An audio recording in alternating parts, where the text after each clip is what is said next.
성부와 성자와 성령의 이름으로 아멘. 하늘에 계신 우리 아버지, 아버지의 이름이 거룩히 빛나시며 아버지의 나라가 오시며 아버지의 뜻이 하늘에서와 같이 땅에서도 이루어지소서. 오늘 저희에게 일용할 양식을 주시고 저희에게 잘못한 일을 저희가 용서하오니 저희 죄를 용서하시고 저희를 유혹에 빠지지 않게 하시고 악에서 구하소서. 아멘. 성부와 성자와 성령의 이름으로 아멘. 예, 오늘 주제는 성경. 오늘하고 다음 주까지 아마 해야 될 것 같아요. 뭐 1시간씩 다 잡아서 하는 것도 한계가 그냥 쭉 읽을 수도 없고요. 쭉 읽으면 뭐 이게 오늘은 7페이지만 드렸는데 7페이지가 또 있어요. 그러니까 그거는 오늘 7페이지 다 할 수 있을지 모르겠어요. 9시 반까지 하면은 할 수는 있죠. 예. 여러분들이 엉덩이가 아프셔가지고. 예. 하여튼 오늘은 하느님 말씀인 성경. 왜 성경이라고 그랬을까? 그전에는 그냥 성서라고 그랬어요. 성서. 근데 이제 우리 새 번역 하면서 공동 번역 성서라고 그랬어요. 그전에는. 공동 번역, 이거 개신교하고 같이 번역을 한 거예요. 성서, 거룩할 성자 써가지고. 책이라는 의미로 이제 썼죠. 근데 이제 그거보다도 각 성서를 모은 경전이다 그래가지고 이제 성경이라는 말로 지금 바꿨어요. 네? 그래서 성경이라는 말로 이게 더 의미가 있는 것 같아요. 성서 그러면 좀 그러고 그래서 하여튼 그래서 이제 마카바오기 상권에도 보면 거기는 이제 거룩한 책이라고 표현을 했어요. 번역을 그렇게 했어요. 12장 9절에 보면 거룩한 책이라고 번역을 해놨는데 우리 동양권 내에서는 성경 하면은 그리스도교의 경전이다 이렇게 알려져 있고 노노맹자는 뭐예요? 유교의 경전이죠. 그렇죠? 불교의 경전을 뭐라 그래요? 불경이라고 그랬잖아요. 그런 것처럼 그렇게 얘기를 하는데 우리 그리스도교만 왜 성서라고 그랬냐. 그래서 이제 이거는 좀 안 맞는 것 같다. 그래서 이제 새 번역하면서 성경으로 이렇게 이제 통일을 시켰어요. 그 먼저 성경에 대한 거 뭐 다 예비 신자 때나 뭐 제가 신학교 하면서도 언급해 드린 거고 그 다음에 뭐 계속 우리가 뭐 작년부터 성경 읽고 있지만은 보면은 성경이 어째서 하느님의 말씀인가 인간의 말이 아니고 왜 하느님 말씀인가. 그래서 첫 번째 답이 뭐냐면 하느님의 영감을 받아서 영감을 받았다는 말은 아마 여러 번 들어보셨을 거예요. 성령의 감도를 받았다. 그걸 줄여서 영감을 받았다고 그러는 거예요. 그래서 뭐 시인들도 영감을 받아서 시를 쓴다 그러잖아요. 그들의 영감하고 좀 다르고 우리 그리스도교에서 말할 때 영감을 받았다. 이거는 성령 하느님의 이끄심에 따라서 쓰여졌단 말이죠. 그래서 성령의 감도, 하느님의 영감을 받았다. 그 표현하는 거예요. 하느님의 영감을 받았다. 성령의 감도를 받았다. 똑같은 얘기예요. 오케이? 예. 그러니까 인간이 마음대로 막 쓴 게 아니고 성령 하느님의 이끄심에 따라서 적었기 때문에 그리고 또 하느님이 성경의 원자재이기 때문에 그래서 성경이 하느님의 말씀이다 이 얘기를 하는 거예요. 믿는 게 아셨죠? 예. 그러면 다 된 거예요.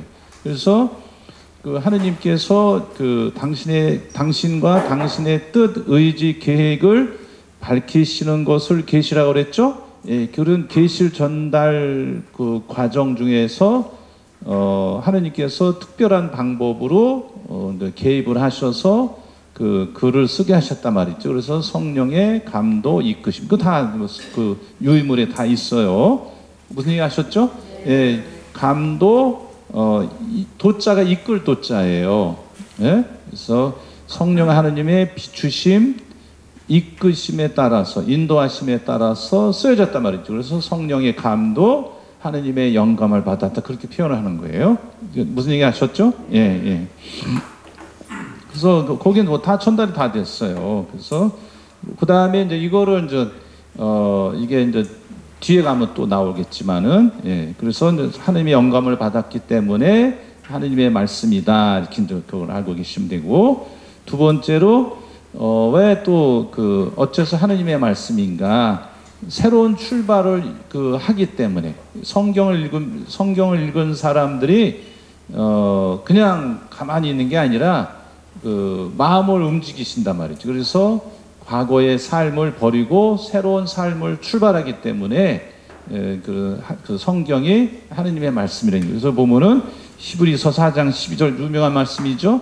하느님의 말씀은 살아있고 힘이 있고 과거에 쓰여졌다고 해서 그냥 죽은 글이 아니라 지금도 사람들을 움직이기 때문에 하느님의 말씀은 그 성경을 하느님의 말씀이라 하는 거예요.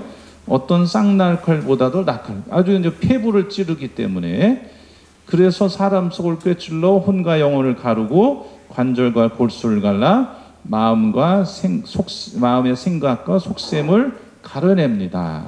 이건 히브리서 4장 12절의 말씀이죠. 그래서 여러분들이 경험을 해보신 적이 있을 거예요. 제가 이제 재밌는 얘기 할 때하고 성경 인용해서 성경을 읽어드릴 때하고 재밌는 얘기는 그 당시에는 깔깔대고 웃지만은 지나고 나면 남는 게 없어요. 남는 게 있어요? 예, 우리 이제 황창현 신부 저하고 서품을 같이 받았지만 아주 재밌는 얘기 많이 하잖아요. 그때는 깔깔대고 막 재밌죠. 아주 그냥 시원하고 막. 근데 지나고 나면 뭐지? 예, 조금 그런 파토스적인 게 필요해요. 우리 인간은 세 차원으로 돼 있다고 그러죠. 아니, 세 가지 이제 표현을 한다는 거예요. 그리스 사람들이 이제 발명해낸 거예요. 그래서 사람들은 이성적이라는 거예요. 이걸 뭐라 그래요? 로고스라 그러는 거예요. 우리 연극 하셨잖아. 네? 학생 때 안 들으셨어요? 희극의 3대 요소, 4대 요소, 여기에 유머가 속한 거지. 희극의 4대 요소. 그 다음에 이성적이다 말이죠. 그 다음에 윤리적이다. 에토스라고 그러잖아요. 그 다음에 감성적이다. 이걸 파토스라고 그래요. 영어로 페이소스라고 발음을 했다. 근데 페이소스가 뭔가를 써요. 누가 나와서 자꾸 페이소스 그래가지고 파토스라고 그래요. 그리스 말로. 파토스라고 그래요. 그러니까 이걸 영어식 발음으로 페이소스라고 발음을 해요. 이렇게 이제 연설을 하던 강의를 하던 이런 세 가지를 잘 적절히 배합을 해야 강론이나 연설이 감동적이 되는 거예요. 이것만 흘러도 딱딱하고 이것만 흘러면은 너무 느낌에만 호소하고 이것만 하면 또 사람이 움츠러들고, 그러니까 이 세 가지에다가 유머까지 겸하면 그걸 희극의 4대 요소라는 거예요. 예? 뭐 아리스토텔레스인가 누가 얘기했대요. 이게 이제 이런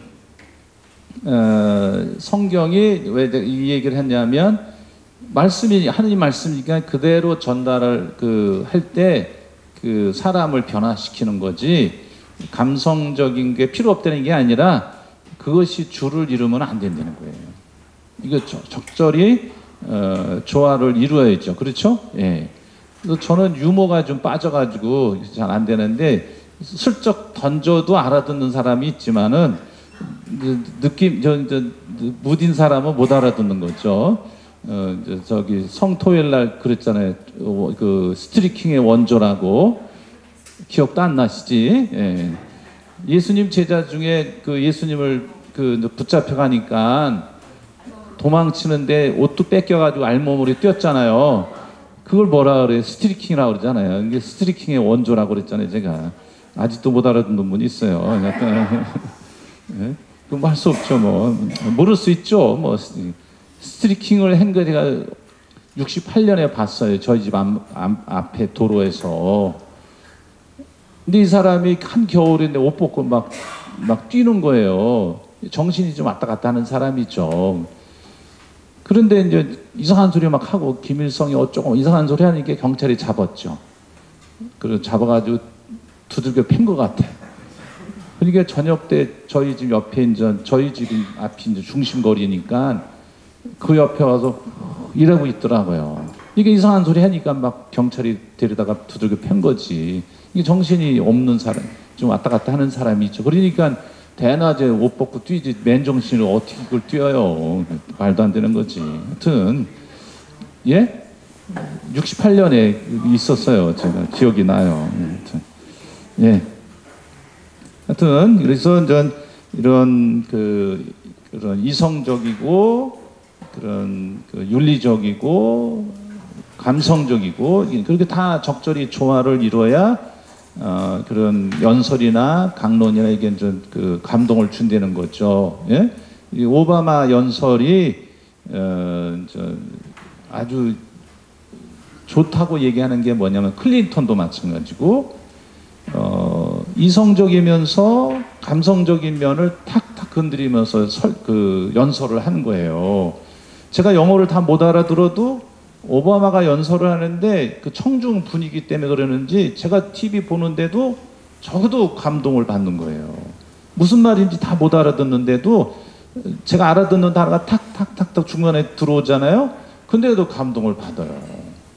그래서 야, 저런 걸 제가 저렇게 강론을 해야 되는데 근데 우리말은 특히 우리말은 로고스적이질 않아요. 파토스적이에요. 우리 동양 문화권이. 그러다 보니까 유명한 연설가가 없는 거예요.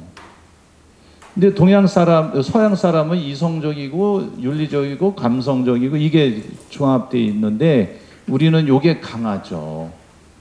요게 강해요. 그러다 보니까 연설이 잘하는 사람이 없어요. 그렇죠? 예. 그다음에 그 수사하게 발전하지 못한 것도 있고 이제 우리는 직관을 잘하잖아요. 직관을 잘하는데 논리적이고 이성적인 건 좀 떨어지죠. 우리 동양 사람이. 그러니까 토론하다 보면 막 싸우고 그러잖아요. 예. 뭐 미국 사람도 싸워요. 싸우는데 우리는 조금 너무 그게 심하죠. 예. 그게 이제 우리가 그 서양 사람보다 못해서 그런 게 아니라 우리는 어려서부터 어떤 직관, 감성적이고 이런 거에만 익숙하다 보니까 그런 면에서 좀 그 서양 사람을 못 이기는 거죠. 그러니까 그 협상할 때도 얼굴이 변하지 말아야 되는데 미리 얼굴이 변해가지고 서양 사람들한테 지는 거예요. 협상하면. 그런데 FTA 때는 우리가 이겼어요. 미국을. 왜냐하면 우리나라에서 잘한 사람을 우리 대표로 내보내지 않았어요. 2세들을 불러다가 앞으로 내세운 거예요. 이게 비하인드 스토리가 아니라 사실인 거예요. 그러니까 우리나라 외교관이 앞으로 나가면 지는 거예요. 말도 짧기도 하지만 얼굴이 너무 감성적이면 사람 그 외교나 이런 거 뺏긴다는 거죠. 진다는 거죠. 그러니까 서희 장군이나 이런 사람이 단판을 짓잖아요. 거란하고. 얼굴색 안 변하고 한 거죠. 그 사람은. 전쟁엔 지는 거예요. 고려가. 근데도 단판으로 외교 전략으로 그냥 무너뜨리잖아요. 거란이 물러나게 했잖아요. 그런 면에서 이런 어려서부터 그런 감성적인 것만 키우는 게 아니라 합리적이고 논리적이고 이성적인 그런 거를 좀 키워야 우리나라가 작은 나라지만 강대국을 상대로 살아남을 수가 있는 거죠. 그렇죠? 예. 고려가 그걸 잘했다는 거죠. 예. 하여튼, 예. 그래서 이제 그런 새로운 출발을 이루기 때문에 하나님의 말씀이다. 그래서 성경을 제가 얘기하다 보니까 이렇게 옆으로 샜는데 하여튼 예. 우리를 변화시킨단 말이죠. 그걸 얘기를 했고요. 그다음에 그러면은 왜 그리스도인이 된다는 게 뭐냐? 제가 몇 차례 강론 시간에도 말씀을 드렸고, 뭐 신학기 때도 말씀을 드렸고, 그리스도인이 되는가 뭐냐? 너 당신 왜 천주교 신자가 됐어? 물어보면 거의 80% 90%가 착하게 살려고. 천주교 신자 안 돼도 착하게 살 수 있어요. 왜냐하면 우리 인간 안에는 뭐가 있어요? 양심이 있어요. 악은 피하고 선을 행한다는 그건 양심이 다 있어요. 뭐가 나쁜지 좋은지 다 알아요. 웬만한 거는. 식별하기 좀 어려운 거는 그게 그런 신앙 교육이나 어떤 다른 훈련을 통해서 필요한 거지만은 식별하려면. 근데 보통 일반적인 건 남이 거 훔치면 안 된다는 거, 남을 죽이면 안 된다는 거, 그 다음에 그런 또 다른 사기치면 안 되는 거 다 알아요. 사람이라면 양심이 있기 때문에. 그렇죠? 예. 근데 그거는 비신자도 다 하는 거예요. 그 다음에 여기 우리하고 이념이 다른 사회주의자도 다 하는 거예요.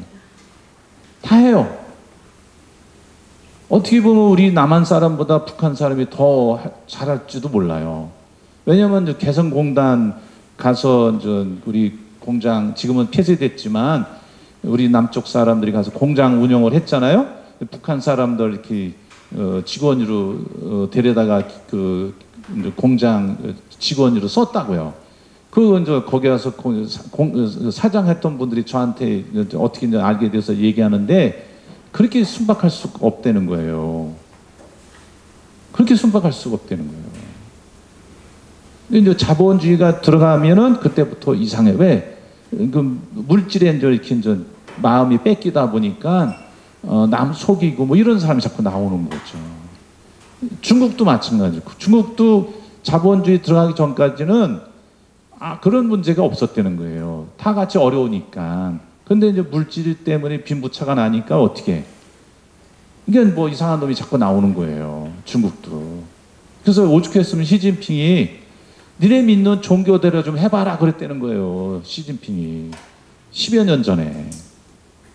이게 중국은 뭐 개신교도 있고 가톨릭도 있지만 소수지만은 각 종교 자유는 돼 있죠. 근데 탄압을 해서 문제지. 오죽했으면 시진핑이 그랬겠어요. 그런 문제가 자꾸 생기니까.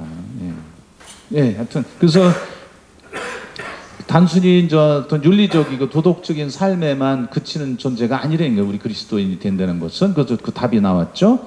윤리적인 선택이나 고결한 생각의 결과가 아니라 삶의 새로운 시야와 결정적인 방향을 제시하는 한 사건, 한 사람을 만나는 것이다. 내 삶의 방향을 새로 지어준 분을 만나는 데 있다는 거예요. 그분이 누구예요? 예수 그리스도죠. 요한복음서는 그 사건을 이렇게 말합니다. 하느님께서는 세상을 너무나 사랑하신 나머지 외아들을 내주시어 그를 믿는 사람은 누구나 영원한 생명을 얻게 하셨다. 영원한 생명이 뭐예요? 하느님과의 관계, 예수 그리스도의 관계를 영원한 생명이라고 얘기하는 거예요.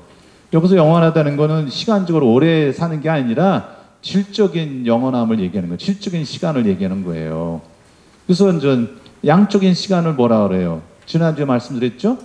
양적인 시간은 뭐예요? 우리 삶이 100살까지 산다. 그게 양적인 시간인 거죠. 정해져 있잖아요. 우리 삶이라는 게. 그렇죠? 예. 근데 그 질적인 시간이라는 것은 하느님과 나와의 관계거든요. 내가 1초와 하느님과 관계를 맺고 있더라도 그건 뭐예요? 그건 영원한 생명이라고 그러는 거예요.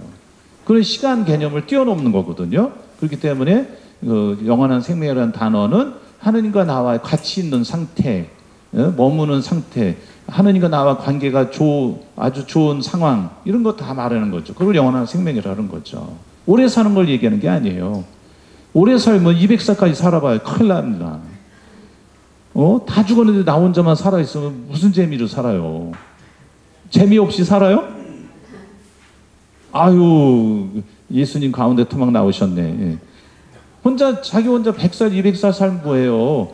친구도 있어야지, 배우자도 있어요, 자녀들도 있어야 되고. 200살 살면은 자녀가 200살까지 같이 산다는 보장이 있어요? 없거든요.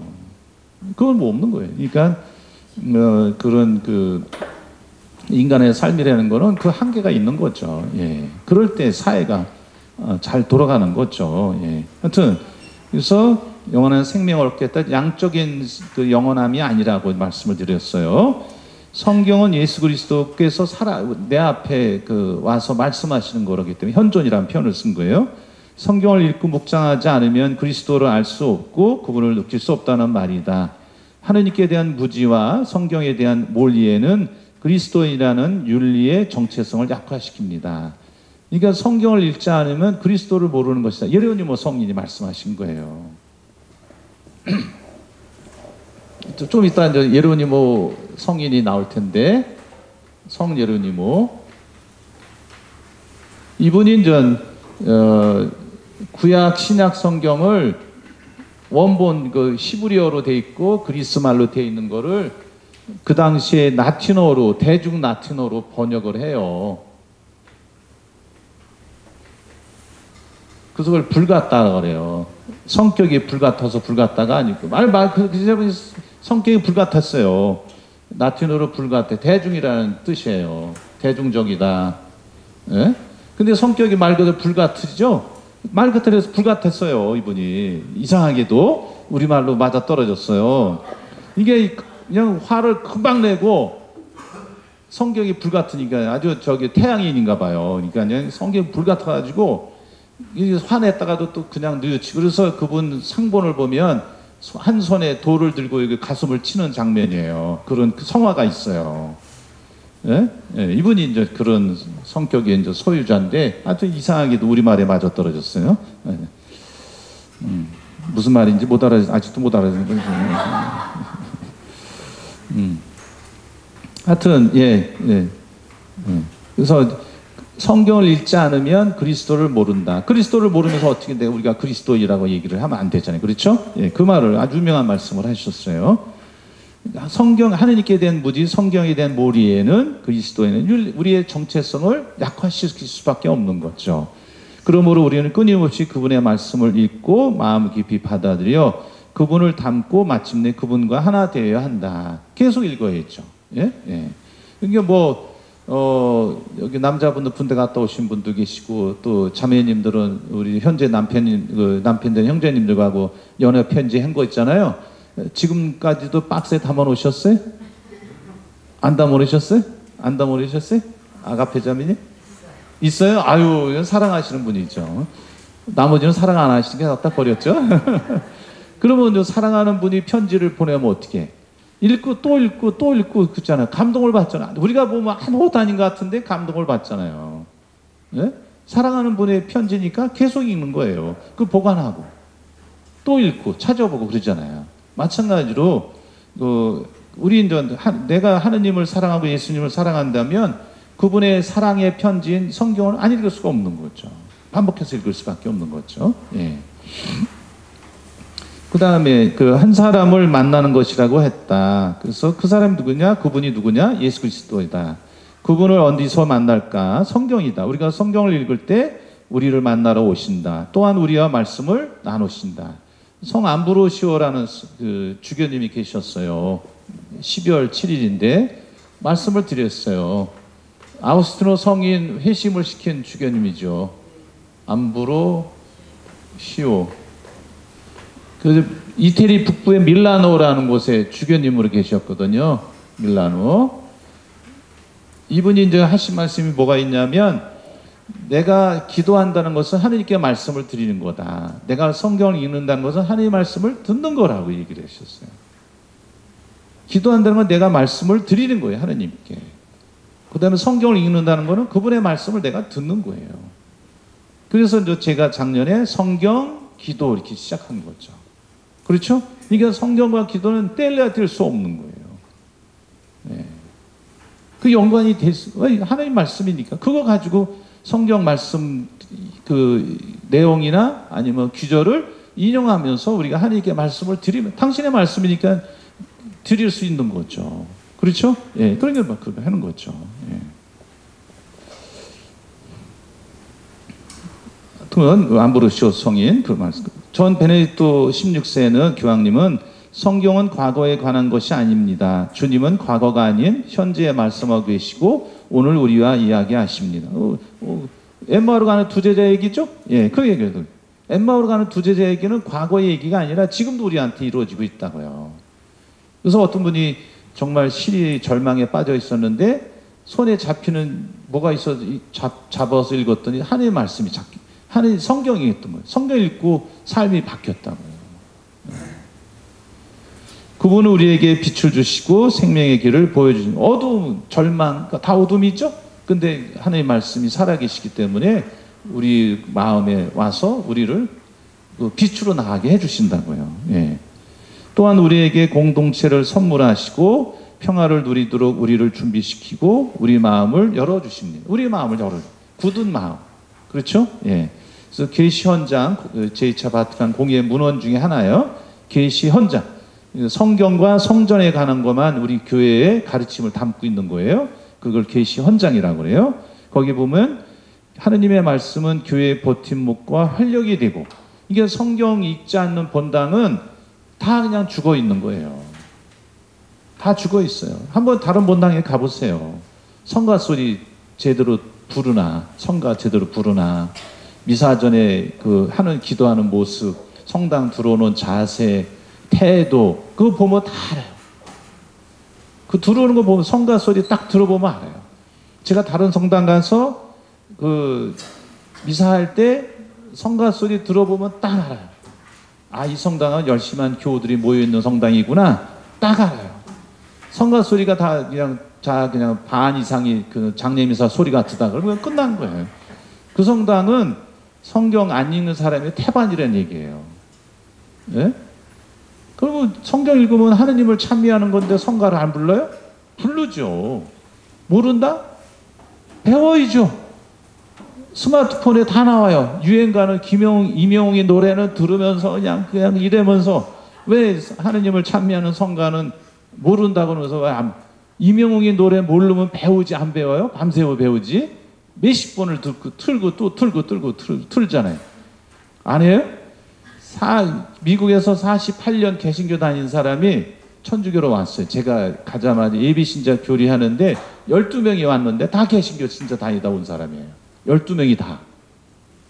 근데 한 명만 포기하고 11명이 다 세례받았는데 48년 다니다 온 이 자매님은 영사 자매님이에요. 영사관 형제님 자매님인데 이게 이제 그 형제님은 세례를 받았어요. 천주교에서 세례를 받았어요. 어떻게 받았나 그랬더니 형님이 서울 어디 본당에 총회장을 하고 있는 거예요. 이게 형님이 야, 너 그런 한국에 있는 동안에 세례 받아야지 하면서 한국에서 세례 받고 그 다음에 이제 인사이동이 돼가지고 샌프란시스코 온 거예요. 이게 샌프란시스코 왔으니까 형제님이 여보 이제는 성당 가야지. 이게 자매님도 갈등이 생기는 거예요. 고민하다가 아마 큰 예배당이었던 것 같아요. 거기 목사님한테 얘기를 했더니 그럼 성당에 가라고 그러시더라는 거예요. 성당에 왔는데 성가를 모르잖아요. 개신교하고 비슷한 부분 성가도 있지만 모르니까 어떻게 해. 한국에 20년 전이죠. 20년도 넘었지. 한국에 전화를 전화를 해서 성가 테이프를 얻어다가 매일 트는 거야. 매일 트는 거야. 설거지할 때, 밥할 때, 뭐 계속 청소할 때. 그러니까 나중에는 세례받고 났을 때는 기존 신자들보다 더 많이 하는 거예요, 성가를. 매일 들으니까. 뭐 아침에 일어나서 밥할 때, 청소할 때, 설거지할 때, 다 그냥. 그런 열성까지는 아니어도 해야죠. 그렇죠? 예. 그러니까 우리는 잘하고 계셔요. 예. 잘하고 계세요. 성당이 무너질 것 같아요. 예. 잘하고 계신 거예요. 아니, 성가 크게 부르면 좋잖아요. 부활절 미사 때도 제가 이제 뒤로 퇴장했잖아요. 나오는데 안 부르는 분이 없는 거예요.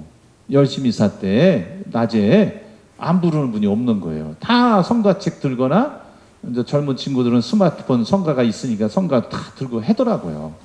그러니까 얼마나 활기차요. 활기차잖아요. 다들 그냥 이러고 있어봐요. 맥 빠진다고. 예? 예. 왜 웃으셔? 예. 우리 또 남동구역 우리 형제 자매님들 여기 오셨는데, 아우 부활절이라고 나와가지고 뭐 예수님 목장에 마리아 막달라 목장에 뭐 노래도 부르고 막 했잖아요. 아이고 그게 뭐예요? 이게 파토스적인 거예요. 파토스적인 거예요. 이게 있어야 되는 거예요, 사람한테는. 네? 코미디도 보고 유머도 있고 그런 거예요. 네. 이것만 얘기하면 재미없잖아요. 이성적이면은. 너무 또 윤리적이면 또 사람이 굳어지잖아요. 윤리적 도덕적인 얘기만 하면은. 아니에요? 윤리도덕 얘기하면 굳어지죠, 사람이. 네? 네. 하여튼, 예. 그래서, 뭐, 하여튼, 예. 얘기하다 보니까 옆으로 빠졌네. 성경 말씀 맞추기 방법. 성경 구조를 되풀이하여 읽고 중요한 요소들을 받아들이는 독서. 이게 우리가 반모임 때 하고 있는 거예요. 반모임 때 하고 있는 거예요. 어떻게 읽어? 3번 반복해서 읽으라 그러죠? 거기서 마음에 와닿는 귀절, 그 단어, 그거를 읽고 반복하거나 아니면 마음에 담고 되새기는 거죠. 되새기는 게 뭐예요? 묵상인 거예요. 되새기는 게 묵상인 거예요. 단어나 그런 어떤 말씀, 와닿는 단어가 있을 거 아니에요. 그러나가 나와도, 그런 접속사도 마음에 와닿을 수 있는 거예요. 예? 그러니까, 예를 들면, 예레미야 예언자 같은 경우, 그러니까, 나라가 망한단 말이죠. 바빌론의 공격으로 망할 거니까, 빨리 마음을 바꿔라. 회개하라. 그리고 임금한테도 대들지 말아라. 이 코딱지만한 나라가 아니라 이만한 나라가 쳐들어오는데 대항을 하는 게 게임이 안 되잖아요. 이거는 중과부적이지. 중과부적인 거예요. 근데도 계속 버티니까 이 예레미야 예언자가 5번이나 하느님한테 한탄을 하는 거예요. 원망을 하는 거예요. 아니 당신이 해내는 대로 했는데 이게 무슨 소리냐. 왜 저 친구부터 시작해서 부모님까지 나를 죽이려고 하고 임금은 감옥에 가둘라 그러고 뭐 난리를 친다. 그렇게 얘기를 하면서 그러나 당신께서 제 옆에 계시니 저는 든든합니다. 그런 표현을 해요.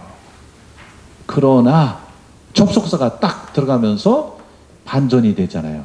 그러니까 그러나 그러므로 때문에 왜냐하면 이 단어를 우리가 쉽게 이렇게 넘어갈 수 있는데 저도 이제 그 강론 준비하면서 어떤 성서 한 신부님이 쓴 글을 보면서 그러나가 당신의 그런 그 힘든 삶을 바꿔놨다는 거예요.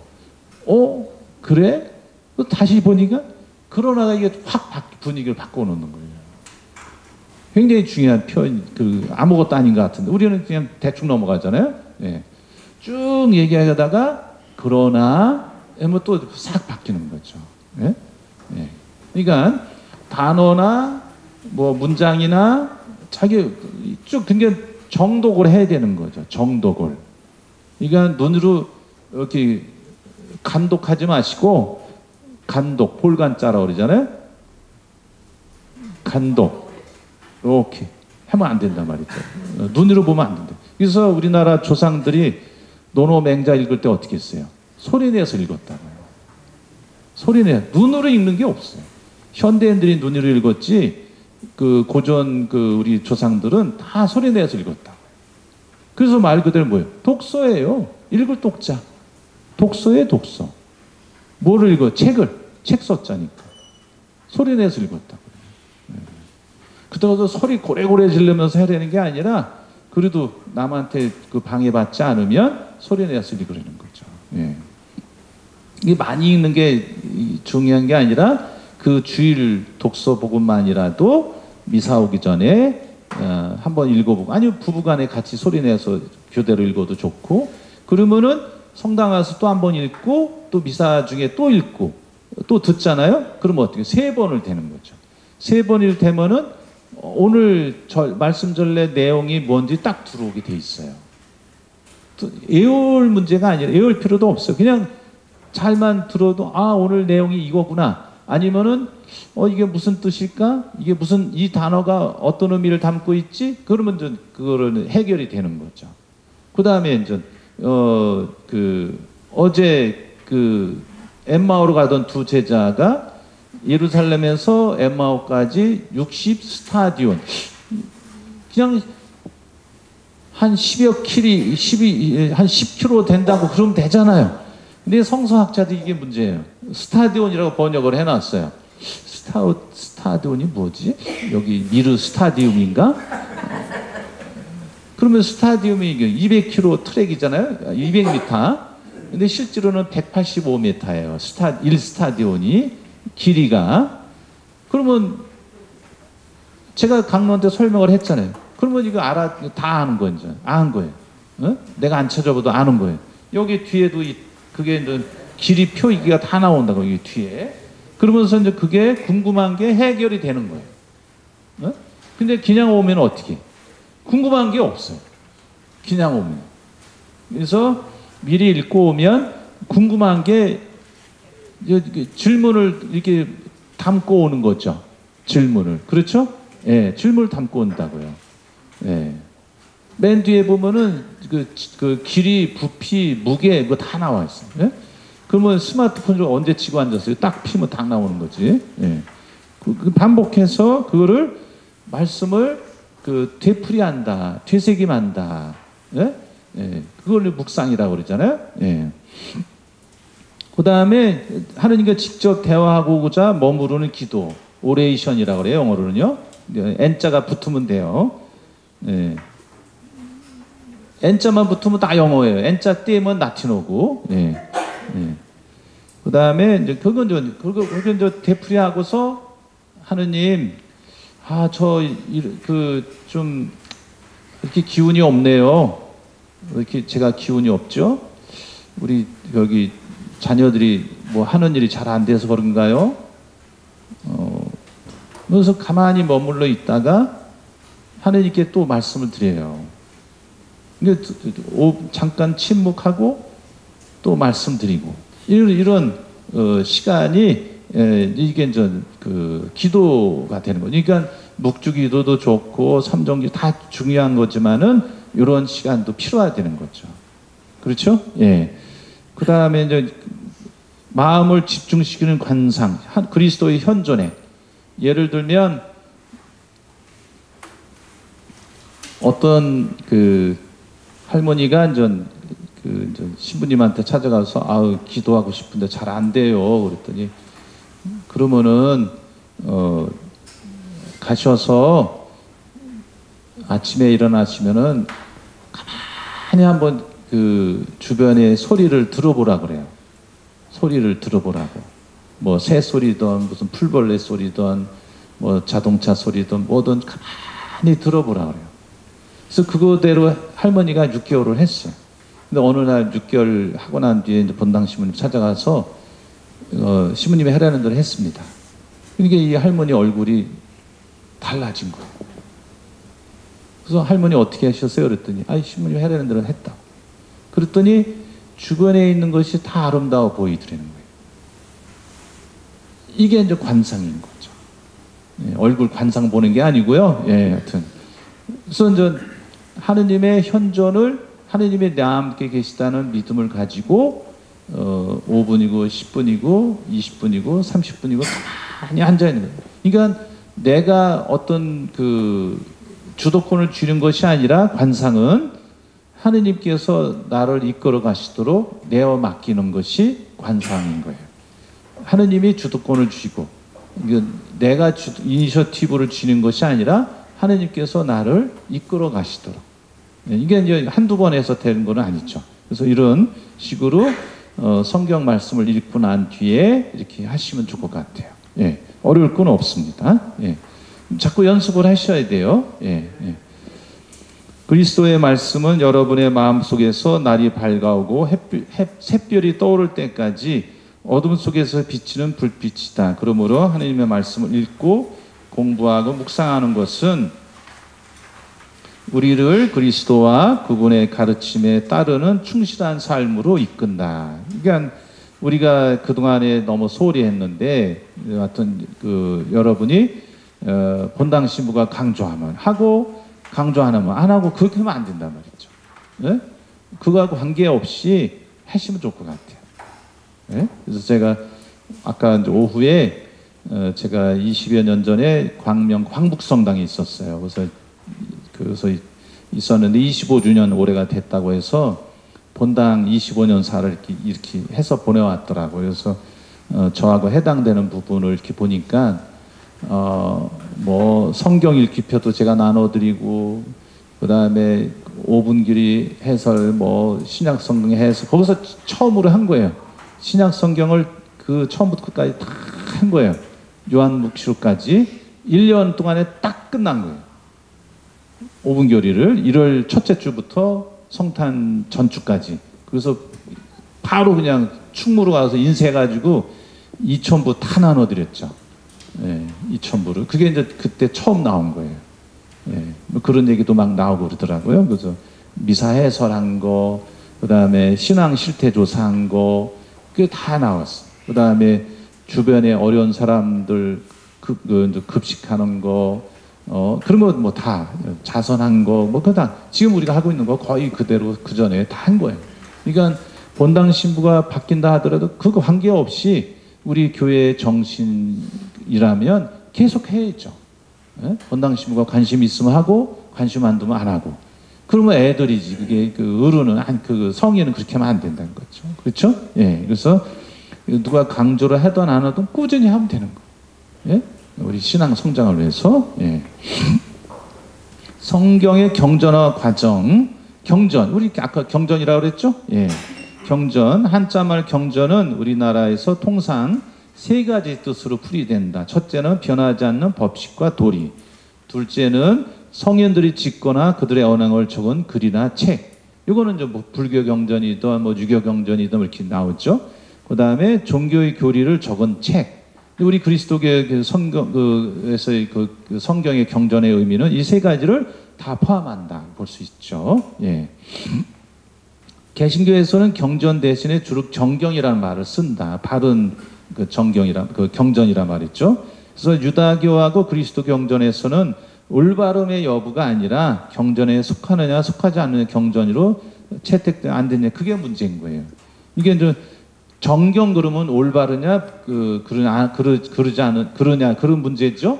근데 우리 그리스도교 입장에서 경전은 이 경전에 속하느냐 그 경전에 밖으로 있느냐 그게 이제 문제죠. 예.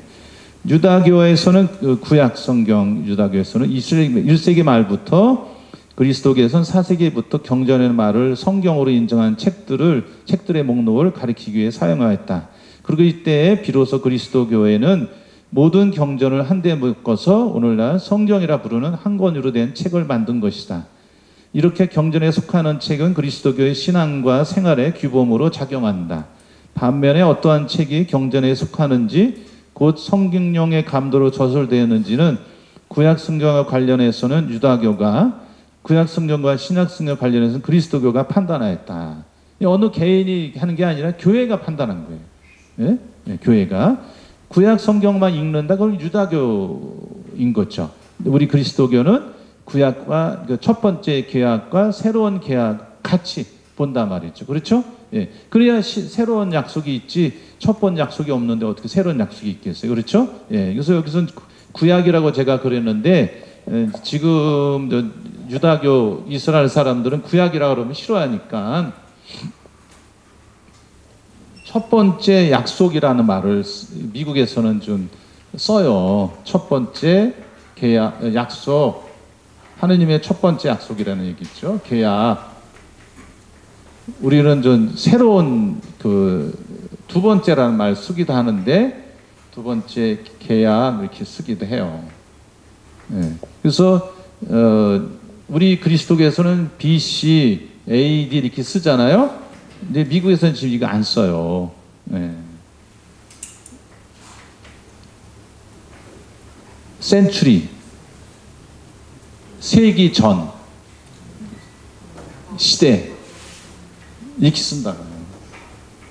한번 나중에 우리말에도 밑에 각주로 이렇게 나오면 아 이거는 기원 전을 얘기하는구나 이렇게 아시면 되는 거죠. 무슨 얘기 아셨죠? 예, 이거는 이제 저도 몰랐는데 미국 가서 이제 영어 책 이렇게 보다 보니 저 표현이 나오더라고요. 그래서 저도 생소했죠. 20년 전에 가서 봤을 때. 예. 예. 그래서 이제 그런 걸 뭐 상식적으로 알아두시면은 뭐 책이나 무슨 글을 보실 때 도움을 좀 받으실 수 있을 것 같아요. 이제 그 구약 성경은 유다교에서 그 판단을 한 거고, 이게 이게 경전에 속하는지 안 하는지. 그 다음에 신약과 구약은 우리 그리스도교에서, 예? 그 교회가 판단을 한 거죠. 결정을 한 거죠. 예. 그 다음에 토빗기, 유디기, 마카베오 쭉 7권이죠. 유다교하고 개신교에서는 이거를 경전으로 인정하지 않아요. 근데 우리 가톨릭 교회는 경전으로 인정을 해요. 그래서 우리가 46권이고 개신교가 39권인 거예요. 그래서 이거를 개신교에서는 제2경전이라는 말을 써요. 공동 번역 아까 얘기했지만은 거기서도 제2경전이라고 뒤로 빼놨는데 새 번역에서는 그거 구분하지 않고 우리 교회 입장 그대로 경전으로 다 순서대로 지금 되어 있습니다. 예. 그래서 이제 아예 경전으로 채택되지 않은 책들은 외경, 경전에서 벗어났단 말이죠. 바깥 위자니까 그리고 부른다. 외경 즉 아포크리파라는 말은 감추어진 것, 숨겨진 걸 뜻하는데, 그래서 또 신약 성경도 외경이 있어요. 신약 성경도. 그래서 이제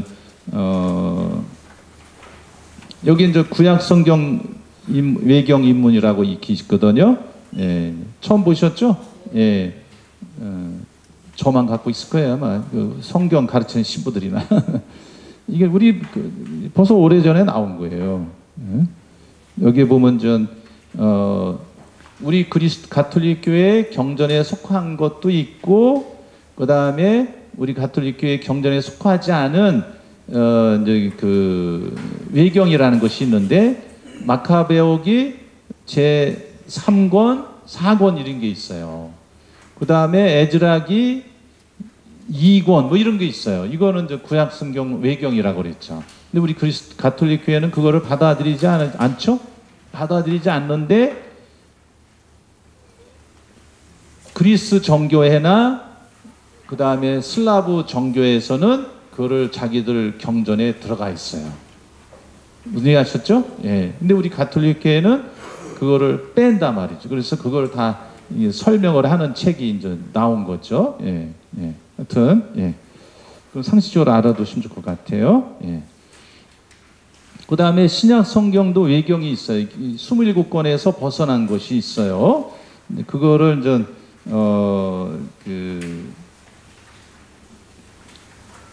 토마 복음서든 야고보 복음서 이런 게 있어요. 그거는 제가 써놓지 않았는데, 야고보 복음서라는 게 뭐냐면 거기에 보면은 성모님에 대해서 잘 나와 있어요. 야고보 복음서는 이게 경전이 아니죠. 외경이죠. 27권에서 벗어난 거죠. 우리 교회가 경전으로 받아들이지 않은 거, 이거를 외경이라고 그래요. 아포크리파라 그래요. 거기에 보면 토마 복음서니 그 야고보 복음서 이런 게 나와요. 토마 복음서는 어린 시절에 예수님이 그 진흙으로 새를 만들어서 불었더니 새가 돼서 날아갔다. 이런 거는 말이 안 되지. 그래서 이런 것들이 나오기 때문에 토마 복음서는 경전에 속하지 않는다. 제껴놓은 거예요. 그 다음에 야고보 복음서 같은 경우는 이게 경전이 아니에요. 예, 경전이. 정경이라고 또 어디 가서 또 이상한 소리 하시면 안 돼. 분명히 아니라고 그랬어요. 또 이상한 소리 가서 하는 분이 있어요, 또. 예, 하여튼. 야고보 복음서에는 그 성모님의 어린 시절이 나와요. 그래서 거기에, 그 요아킴과 성녀 안나 부모님이 나와. 이름이. 그리고 어떻게 해서 태어났는지도 나와요, 성모님이. 그리고 어린 시절에 성모님이 성전에 봉헌됐다는 얘기도 나오고. 이런 신심에는 도움이 됐지만 경전에는 속하지 않는다. 오케이? 예, 예, 오케이. 예. 그런 문학, 그런, 그, 유형들이, 그 흐름이 있었어요. 우리 교회 역사 안에. 4세기, 5세기경에 그런 외경 문학, 그것이 있었어요. 4세기, 5세기. 이게 그런 외경과, 이제, 그 경전의 그런, 혼란기에 그런 것들이 있었던 거죠. 근데 이제 교회가 교회 회의를 여러 차례 하면서 정리를 해 나간 거죠. 오케이? 예, 마이크 들리죠? 근데 마이크가 누가 만졌는지 자꾸 이게 음이 떨어지네. 제가 말하는데 아주 힘드네요. 이 사람 저 사람 써서 그래요. 예. 여기서는 제가만 쓰게 하고 여기서 쓰게 하면 좋을 것 같아요. 이 사람 저 사람 자꾸 만져서 그런 것 같아요. 그래서 이제 이런 그 경전에 속하느냐 안 속하느냐 이런 그 논란이 시작한 게 뭐냐면 박해 시대인데 나왔어요. 마르치온이라는 분이 등장을 해요.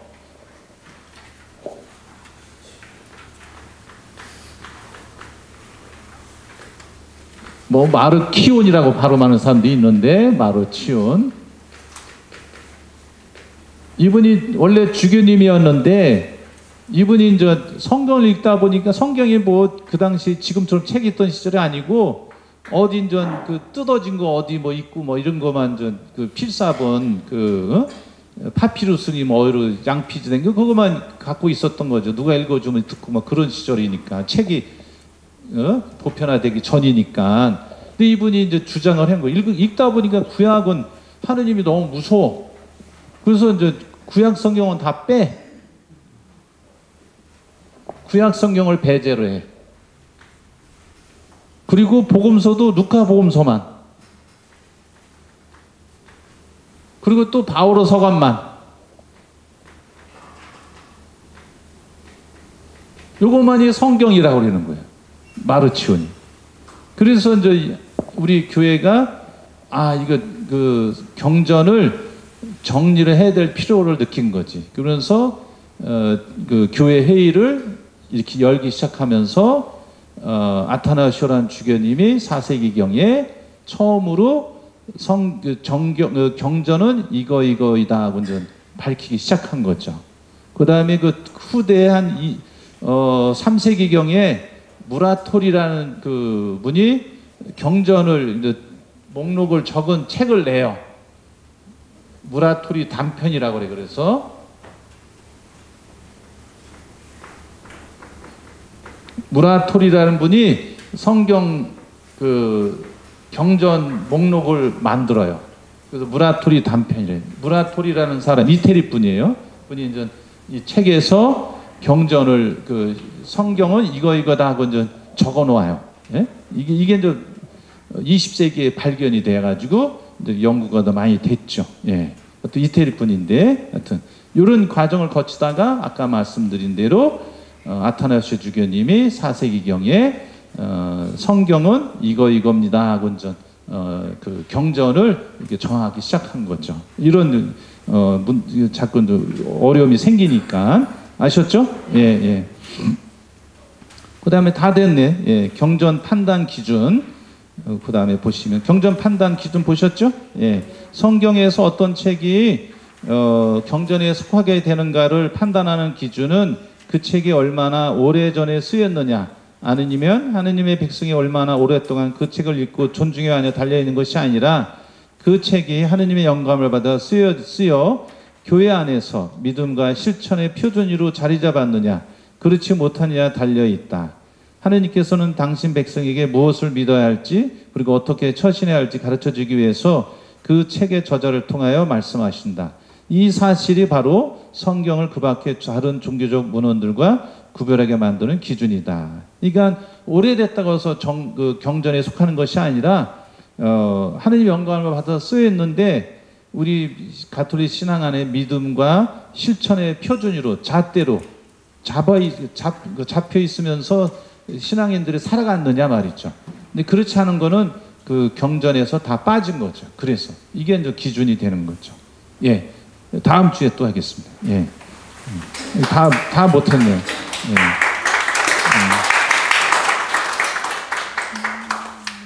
다음 주에 그 반을 해야 되겠네요. 예. 아유, 이거 다 하려고 그랬더니 다 못했네요.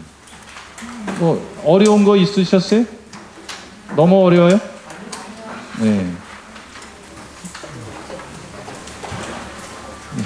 마치겠습니다.